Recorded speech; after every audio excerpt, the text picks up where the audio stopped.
Λοιπόν, εδώ είμαστε. Ύστερα από πολύ μεγάλο διάστημα, προσπάθειες, επικοινωνίες, δύσκολες συνθήκες, διότι ο χώρος του μουσείου είναι πολύ ιδιαίτερος. Αυτό γίνεται για πρώτη φορά.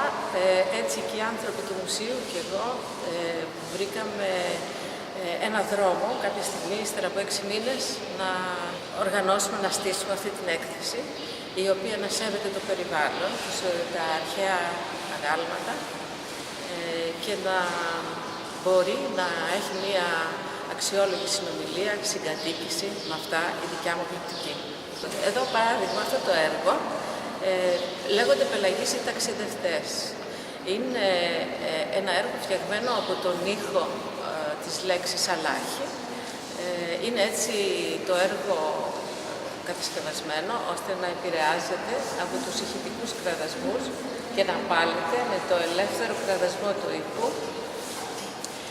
Είναι ένα έργο το οποίο βρίσκεται μέσα στη θάλασσα των κραδασμών, ενώ από πίσω, μπορείτε να το δείτε, είναι ένα βάθρο άδειο, γιατί λείπει ο έφηβος των αντικειθήρων, μιας και βρίσκεται μέσα στην αίθουσα της περιοδικής έκθεσης του Θησαυρού των Αντικειθήρων, και έτσι βρήκαμε μια σχέση με το άγαλμα που τόσα χρόνια το αγκάλιαζε και το κρατούσε στην αγκαλιά της η θάλασσα, και οι θαλάσσιοι ταξιδευτές μέσα στη θάλασσα έχουν μια έννοια που συνομιλεί και βρίσκεται στο χώρο που ο έφηβος αναδύθηκε μέσα από τη θάλασσα.